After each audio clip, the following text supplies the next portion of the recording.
Hello, this is Sherman Blackwell, and welcome to this week's presentation of Singing River Services. Thank you for joining us today, and I am very delighted to have the special guests that we have on the program today.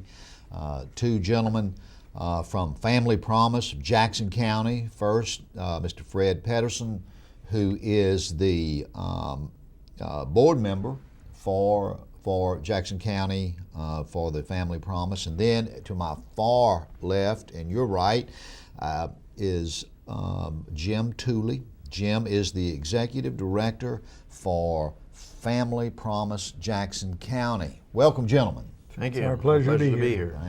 Thank you for being here.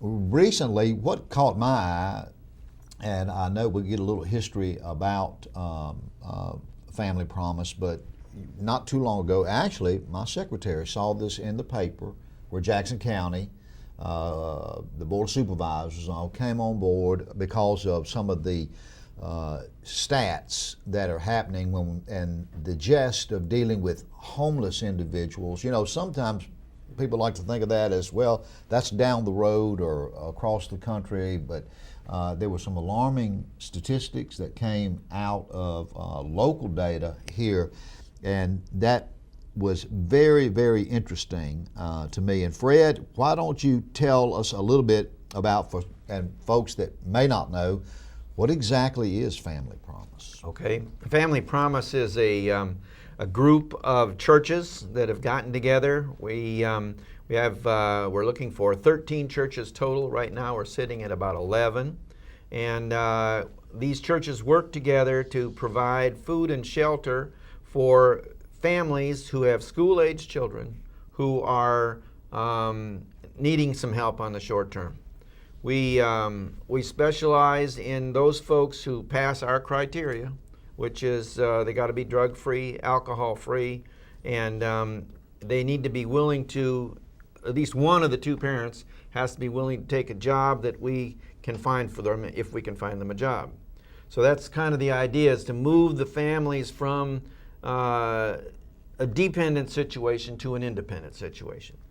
The problem that we have noticed, or actually the statistics come through the school system. There are the statistic that I think caught your eye, Sherman, was that there are 400 children in families that are enrolled in the school system, and that means, of course, that there's probably an equal number or greater that are daughters or younger members that aren't in the school system yet. They're homeless also. So we're focusing on that group. We don't feel like we're capable of handling the bag lady or whatever our perceptions might be of a homeless person. The guy that wants to live under the bridge, we can't help that fellow. Right. There might be other people that can. But these families that we're working with, basically through probably not much fault of their own, maybe they had a few little problems they weren't handling quite as well as they should have in their personal life, but they got laid off, they lost their house, right. They lost their car, they lost this or that. We've seen that directly, and those people want to work. They want to get back into our system and go at it again. And have a history of work. Right. Yes, absolutely. And exactly right. Now, y'all, even though Family Promise has been around for some time, it's relatively new again, I guess, to Jackson County. Correct. Yes, that's it. We Jackson County chapter. We are the 178th chapter of Family Promise in the United States. There are about 125,000 volunteers. That was something that we had discussed earlier. Around the country, we have about 200 volunteers in our organization, and they form the real core of our system. They're the ones that are meeting with the families. They are church members that are coming and providing meals and fellowship with the families that are there. Jim, of course, Jim and Dee are co-directors, if you will. are they're vital to our system as well. Right. But these volunteers, they can't do it all themselves. No, There's no way. no. They have to have support, and they're getting it from our churches. So since April, and there have been a lot of people involved, we at Singing River Services also have a directed, committed case management for individuals probably suffering from some type of mental health issue that is homeless. And what you're talking about, in addition to that, is that you're dealing with people that, you know, have some admission, some fault, but basically economics, downturn in the economy, and people that, as you mentioned, want to work and not looking for something. And this statistic of there are 400 federally documented homeless children of Yes. school age in Jackson County. That's Now, correct. That's active registered students, and that's only out of 3 out of the four districts that are in Jackson County. We didn't that 400 registered students doesn't include the Ocean Springs district. Okay. All right, Jim, how do people, I mean, there's some screening process, and we're going to talk about how people can get in touch, and we're going to talk about more volunteers, but how does that screening process work? I see a little brochure here. It says how it works, and the churches that are involved, and this just what is your portfolio as the person who's the executive director? What do you do? The School of Hard Knocks. My education has been in counseling and pastoral leadership. Didn't finish my master's in the counseling arena. That became a work related thing before it got to be a educated thing, and so I got some of that out of the School of Hard Knocks. Although we've attained that training, Dee and I have run 2 life skills centers, and we've been certified and trained in that setting, which in the mental health therapy, the behavioral therapy world, there's a thing called fixation, and the fixation came out of the arrested and development concept by the author of that Life Skills International stuff. So we bring that to the table here. We've been in disaster response, disaster management. I came out of the business world to get into this stuff in the first place. So we've had a plethora of experiences in community development, pulling communities together that are underprivileged already. Thankfully, that came from my son's research in Indiana, and we just called it community unity, where you pull all of the community together to make this happen. Why is that so important to Family Promise?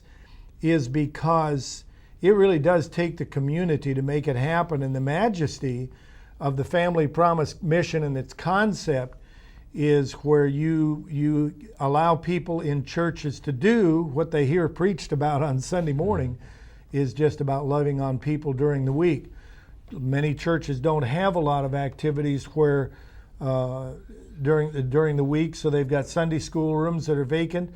They become host rooms for individual families, and we keep the families together. Dee and I have run shelters and drug rehabilitation centers and all that kind of stuff through our lives.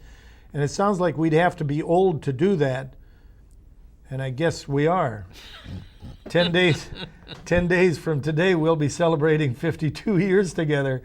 And so in the process of all of that, these people that become homeless, for example, I wish that we had our introduction video with us.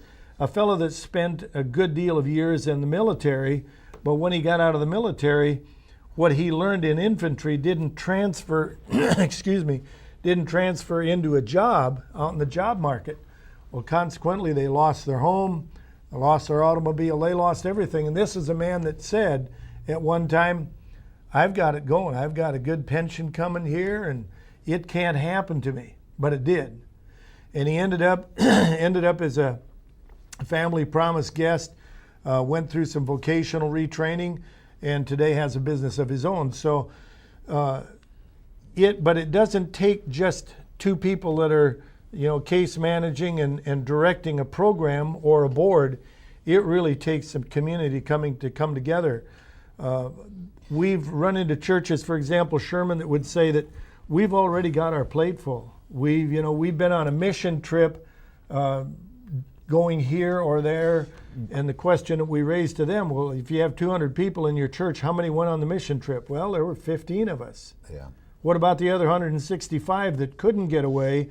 They could do the very same thing and do a mission project right in your own church and not have to pay out the big bucks for the airplane fare or the motels or whatever to get to where you're going to be. Jim, in under 3 minutes before we have our break, can you give me the day-to-day? Sometimes it gets vague and lost, and we help people and we do that kind of thing. What happens when you talk about day-to-day, and we may have to break out of this and come back to it, but I'll try to give you the process? elevator version of that. For example, the church that would be hosting this week, they would go to that church in the evening, and they would arrive in time for dinner. They get to, if the church allows them the privilege, they get to help serve, they help clean up. They do what a family does in that church setting. After the dinner, there may be a couple of people that make the dinner, a couple of people that serve it. 2 more volunteers come in, and they spend the evening helping the kids with schoolwork or playing games with them, like chess, that helps them to be creative and how to get through problem solving. They go to bed at night. There's a couple of people and another couple of people that stay with the family in the church somewhere. They don't sleep with the family. They just stay there through the night. In the morning, they give them a cold breakfast, and kids go off to school. The parents come back to the day center where they search for jobs or go through the vocational retraining, or if they need GED or whatever. So during the day, the parents are at the day center and the kids are in daycare or in school. Good. Okay, great. My guests today are Fred Pettersen and Jim Tooley from Family Promise. Mm-hmm. It makes sense when you talk about, I like that answer. Well, what do they do? Well, they do what a family does. Mm-hmm. And being part of that and getting involved in that and not having to, you don't have to travel halfway around the world. That can happen right here, is what we're saying in Jackson County. And when we come back, Fred, we want to talk about some event that was originally scheduled for September. Now it's been postponed to next April or May, but it's something that's happening and really taking off all around the area, around the nation, basically, and to raise more awareness about the Family Promise thing and helping folks get back. And I believe there may be a success story or two in there that we want to talk about, maybe that we've heard about earlier. And so this is not just here's another group of folks trying to do good and what's going on, but they're folks that are coming out of this that are being productive, that are who are having their lives saved and changed as far as that.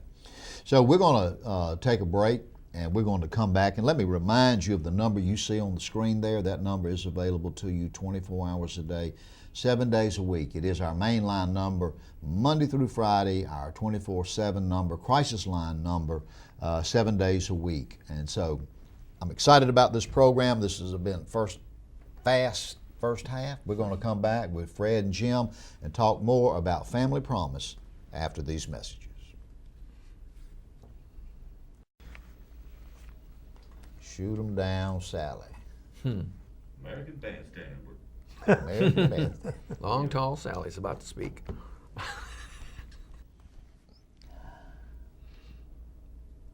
Hello, this is Sherman Blackwell. Thank you for joining us again today. We are so excited about the program because people who are interested in watching this type of program, when you're talking about behavioral health, and we talk about some of the various 35 plus programs that are going on at Singing River Services, and also try to connect and stay connected in the community and promoting a collective work towards helping individuals in our community and making Jackson County a healthier, better place to live. And these two guys, along with volunteers, are just doing that. I have Fred Pettersen with me and Jim Tooley. These are with Family Promise, and we talked on the first half about what Family Promise is and what it does. And you two are here, and I know, Jim, you and Dee are the executive directors, so to speak. But Fred, there were about 200 volunteers, huh? 200 volunteers in our organization. Turns out Jim and Dee are the only paid members of the organization. They bring together some skills that we otherwise wouldn't have. And he can work with people in the community like yourself and feed off of that knowledge base as well.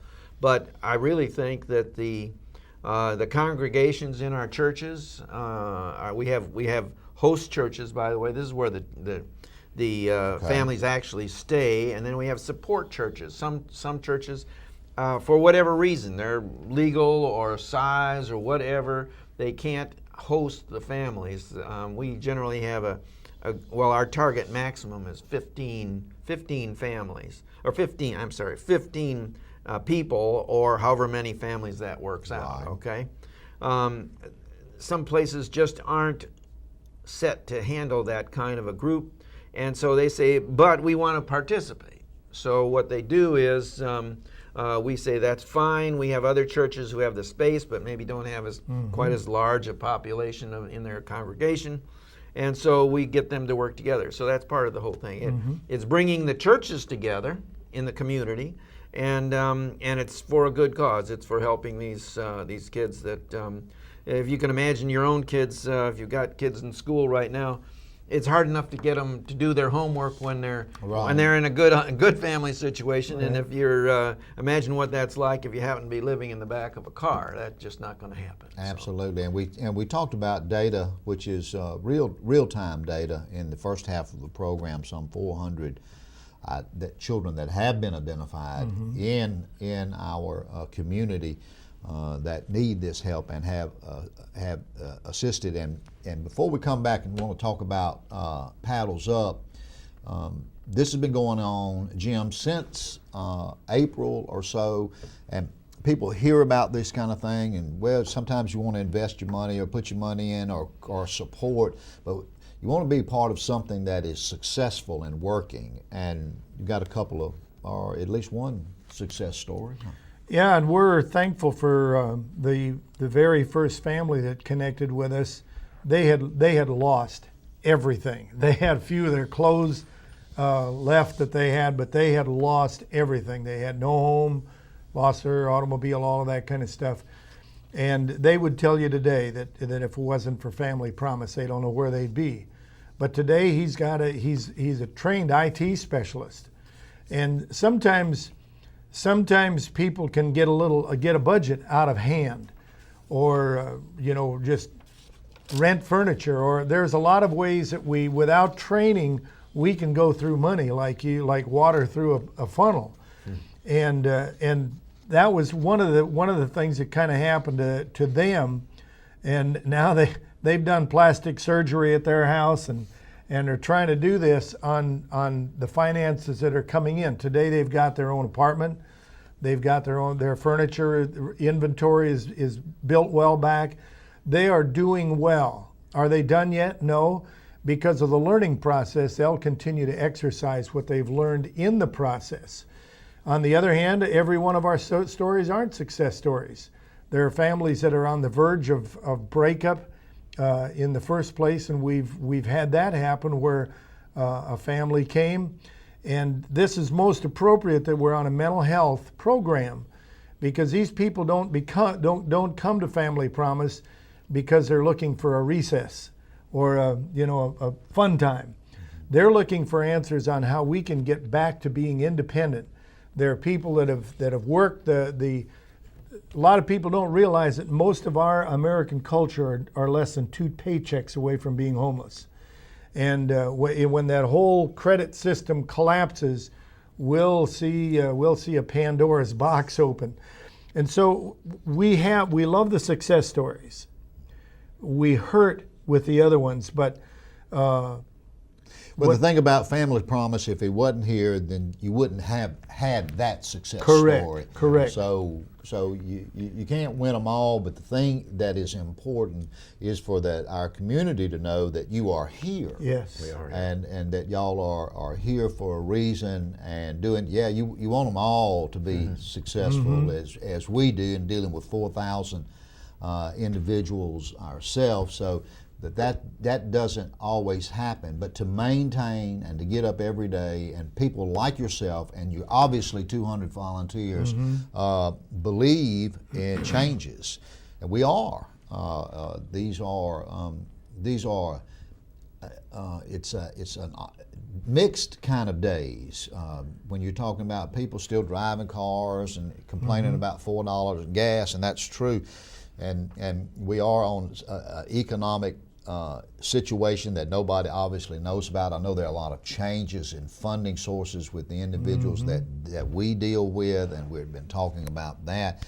So a couple of paychecks a month away from being impoverished people, this has happened to people who thought they would never see that day. correct. And so it is, this takes place, but I'm assuming that this takes money It does. to do. Nationally, our success rate is 75 to 80%.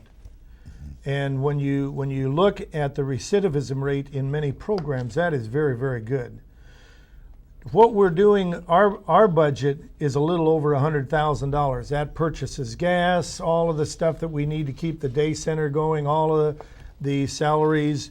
We want to bring on board a couple of part-time bus drivers that will be able to drive these people to and from their events. And so when $100,000 is a lot of money to me. But if we were going to run this like a shelter, and Dee and I run shelters, it's what we're doing here would cost $300,000 to $500,000 to do the same task. And so by the community coming together and these volunteers doing what they're doing, it is saving taxpayers a bunch of dollars. And it's not like pouring money down a rat hole that they'll never get a return on. So. Yeah. You know what? You sound like you're kind of passionate about this. And that's refreshing. A lot of people come on. A lot of people talk about, well, it's just the right thing to do, and it's the thing that we ought to do. But it's wonderful to experience the passion. And we have a little under 3 minutes left. So, Fred, I'm going to pitch it back to you. Talk about some things here, and then we want to make sure. Let's go ahead and give the number where. And they'll put it on the screen for us, where if someone wants to get in touch with you, volunteer, find out more about Family Promise, who do they call? Okay, what they should do is call our day center. The number is 228-285-1836. That's one way to get in touch with us. Another way is we do have a website, www.familypromiseofjacksoncounty.org, just spelled out just the way it sounds right there, Family Promise of Jackson County. And we're there. Once you get to our website, you can find out everything you ever wanted to know about Family Promise. Plus, there's a hot button that will show you this, something that looks like this. This is a little flyer talking about our major fundraiser. We were going to have this happen in September of this year, and it turns out that we took that on because the city of Pascagoula was interested in having an event in that time frame, and it turns out that was a good idea, but it just takes a little bit longer to get something like this organized. Yep. So we've now decided we're going to push this back. We're still planning on moving forward with this, and the event is what we call it, the first annual Pascagoula River Dragon Boat Festival. It's going to be held down at the new City of Pascagoula downtown waterfront. Dragon boat racing, for those of you who aren't familiar with that, and a lot of people aren't, it's very popular in a lot of other parts of the country. A dragon boat is a 40-foot long canoe. The company that we're leasing these canoes from provides everything except the paddlers, and that's why we need you guys out there in the audience to come and talk to us. Tell us we want to be a paddler on one of these boats, and we're going to help you. We're going to help the Family Promise cause by raising some money so that we can have a seat on your canoe. That's the whole idea. And what a great way to pull churches together that could do these teams, or industry. There's a lot of coordination and cooperation with this that melts back into the job and melts back into the church so that they're drawn together. Well, what's going to have to happen is, because we are out of time and there's a lot of information here to assimilate, y'all are going to have to come back sometime this fall as we get the process going along, and of course continue to remind people about Family Promise. And Fred, Jim, thank you so much for being here. Been our joy. I wish y'all could talk about a subject y'all were interested in maybe next time, and something with a lot of passion. And I appreciate people with passion. And when you're talking about helping folks that sometimes just need a help just a little ways, and sometimes a long ways, but Family Promise is part of that, and Singing River Services is glad to endorse the concept of what they do and the things that they bring to our local county. Thank you again, fellas, for being here. This is Sherman Blackwell. We certainly do appreciate you tuning in today, and we're going to look forward to seeing you again next week with another special guest, and maybe we'll have just as much passion about some other things that are happening and good things that are happening with individuals here in Jackson County.